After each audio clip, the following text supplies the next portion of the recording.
What's up, guys? Welcome back to News Dump.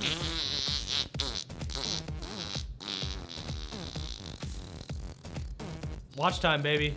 Yeah, anyway, fans of guitar wizardry and the psychedelic 60s, rejoice. So many of you out there. Yeah, because for the first time ever, the estate of Jimi Hendrix has agreed to allow Hollywood to make an official biopic about the late musician's short but eventful life. You may be already jumping onto your keyboards to correct that last part, but the keyword here is official. Yes, 2013's All Is By My Side, starring Outkast's Andre 3000, was a Hendrix biopic, but it was made without the cooperation of Hendrix's estate. So all the music was just generic 60s guitar rock. That's the problem. Yeah, also it was apparently not a very good movie. Yeah. Although they said that Andre 3000 did a good job in the role. If you're making a biopic about one of the most iconic musicians in history, not having any of the rights to any of the dude's actual music sort of ruins the experience. But this new movie has Hendrix's family fully on board after years and years of negotiations with Legendary Pictures, and will have access to all the great original music from his career. This is fantastic. Yeah, good job. So at this point, it looks like the movie's gonna be directed by Paul Greengrass, who made Captain Phillips, United 93, a bunch of the Jason Bourne movies, and it'll be written by Scott Silver, who most recently wrote The Fighter, which was a fucking great movie. I love that movie. As for now, who will step in and play Jimi Hendrix? No one has any damn idea, though a few years back when Legendary first tried to negotiate the movie to be made, they had their eye on Anthony Mackie, aka Falcon. He fits the look at least, but whoever ends up actually getting the role is gonna need to take some serious guitar and singing lessons, because unlike Joaquin Phoenix just picking up an acoustic guitar to pretend to be Johnny Cash, whoever plays Hendrix is gonna need to know how to fucking shred. Yeah. Or at least do a good job at faking it. Sit down, Kanye! Nobody wants you. Nobody wants to see you play Jimi Hendrix, Kanye West. Get out of here. Yeah, what are you doing in here? Get out of here. Get! Well, anyway, speaking of Kanye, he is actually stepping into the filmmaking game, though thankfully not as an actor. He and hip-hop mogul Damon Dash just released the trailer for Too Honorable, a film directed by Dash and executive produced by Kanye. And it honestly looks okay. I mean, at least visual. The trailer definitely does a good job at creating a cool mood around the vague, organized crime story that it's presenting. But the fact that this is going straight to VOD on May 25th isn't really a good sign that this movie's actually good. And that could also just be due to the fact that these guys are working completely outside of the studio system, since they're both richer than God and can afford to finance film projects completely out of their own pocket. Must be nice. And Kanye is God, so also he's developing a show with the new Vice network. Because Vice took over from H2, and one of the things that they announced this week was that Kanye will be, or they're trying to get Kanye to do a show on their network, so there you go. Oh, good. Yeah. But anyway, let's switch gears from musicians getting into filmmaking to actors getting into music. Eddie Murphy has dabbled in music over the last few decades, most notably with the 80s party anthem, Party All the Time. Party all the time, party all the time, party all the time. But after several years of no music, he's apparently back as a reggae artist. Why not? Back in 2013, he released the song Red Light featuring Snoop Lion, and just this week, released a video for another song called Oh Ja Ja. And he's not that bad, not that bad. Yeah, I mean, neither of us are really all that knowledgeable about reggae, aside from like the big guys. Oh, I used to listen to Bob Marley for hours in He's my the college only one, years. right? Yeah. The one reggae guy? Yeah. Yeah, but I mean, to my ears, this sounds pretty good. Yeah. If you told me Eddie Murphy's next career step was going to be earnestly creating reggae music, I'd have laughed you out of the room. But the guy obviously knows the genre pretty well, and honestly, this is better than just about anything that he's acted in the last 15 years or so. I know. It's way better. I can actually sit through an entire song. Rather than watching Norbit. And he may have to go all in on this reggae thing, because the one film project that he had on the horizon that actually sounded like it might be enjoyable looks like it may not be happening. Murphy and Brittany Radner had been working on making Beverly Hills Cop 4, a sequel to the 80s and 90s trilogy that put Murphy on the A-list, but Paramount has removed the project from its scheduled March 2016 release date and not given it a new one. Canceled?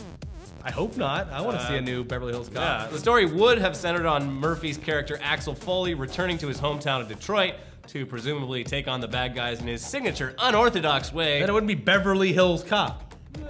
Well, I mean, fans of the original would have flocked to this regardless. It's not Beverly Hills Cop. If the release date wasn't the exact same day that Batman v Superman was being released. Delta City Cop. So hopefully they're just finding another release date that isn't going up against one of the most anticipated superhero movies of all time. Then again, unless this new Beverly Hills Cop movie or Detroit Rock Cop movie is super funny and good, I mean, what's the point, really? Not every successful franchise needs to be brought back from the dead. They did it right, though. Just like the Vacation movie. Yeah. I was very worried about that. Fucking Beverly Hills Cop movies are great. Speaking of bad ideas. Bring back Judge Reinhold. No. Speaking of bad ideas. Oh, so yeah, speaking of bad ideas, that Full House reunion that no one asked for just added another familiar face to its cast. Yeah, Dave Coulier, a.k.a. Uncle Joey. A.k.a. the guy that Alanis Morissette probably wrote a song about. There you go, whatever, that's true, that's out there. Yeah, he's gonna do it. Maybe this is the one shot in the arm it needs. DJ, it's okay that your husband died.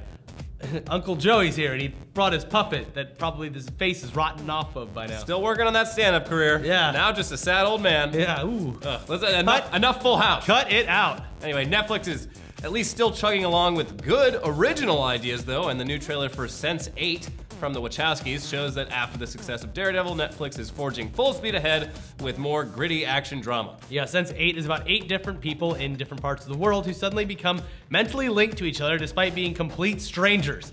It's kind of an interesting concept and looks like it's only the tip of the iceberg for some sort of huge, crazy sci-fi conspiracy, which you can only imagine coming from it looks kind of like Lost, yeah, but like not as tropical. And it's coming soon. It's coming soon. Yeah, it drops in less than a month on June 5th, all at once, like they usually do it on Netflix. Yeah. So hopefully it's good, and if so, that's one more show that I'll barely have any time to binge watch. Already don't have enough time.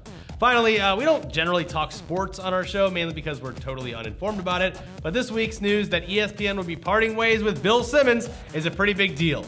Yeah, in his years at ESPN, Simmons has done a pretty great job at making content like the 30 for 30 documentary series and the Grantland website, and he's really excelled at talking about sports in a way that's interesting to both casual and diehard fans. Even if you have no idea about the topic he's covering, he's always fun to watch and listen to, and has always been a great casual counterpoint to the buttoned-up world of TV and radio sports analysis. So, yeah, which is 30 for 30 is a great docu-series, even if you don't like sports. Yeah, no, the real drama that they show on those is pretty incredible. Those are on Netflix too. Yeah, but anyway, his unorthodox style is probably a big part of the reason he and ESPN are parting ways. He's butted heads with the network a lot over the years. Last year, when the NFL was dealing with fallout from the security footage of Ray Rice just knocking the shit out of his fiancée in an elevator, Simmons publicly called bullshit on NFL Commissioner Roger Goodell's claims that he wasn't aware of the video before TMZ got a hold of it.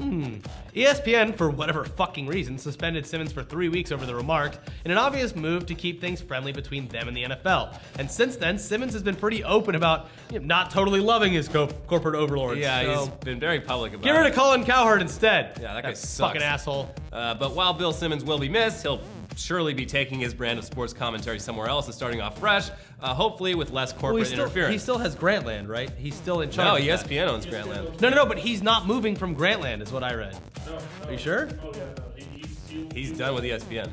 Yeah, but so regardless of what we were just saying, we kind of looked it up and saw that either Grantland is moving entirely away from ESPN and keeping Bill Simmons, or we might be wrong on that too. It's like very fresh news, so by the time this airs, you'll all know. So yeah, but I mean, aside from sports, like in the last couple of years, Grantland has done a good job expanding into just general entertainment. Yeah, and he's really like knowledgeable about movies and stuff. He went to South by Southwest this year and did like a shitload of like long form interviews with people. Good for him. Yeah, so hopefully like whatever he ends up doing expands into even more space, into just pop culture and stuff. Oh, and 2 more things. Since we've already turned it into the totally uninformed sports show, let's close out this video with a video. It's Floyd Mayweather's Punch-Out!, a faithful 8-bit recreation of that boring-ass fight from last Saturday in the style of classic boxing game Mike Tyson's Punch-Out!. And yes, it's just the tiny Pacquiao character swinging at Mayweather's ego-inflated head while Mayweather blocks and hugs back. You could have just saved $100 watching this. Yeah, exactly. The second thing is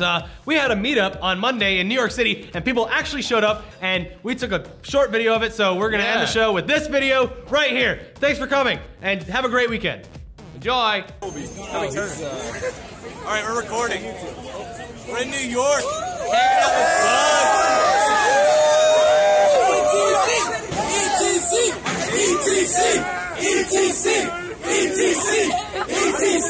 Hanging out with Take that, Louis Calibre. Can I say Louis Calibre? Nice chat for me. Louis.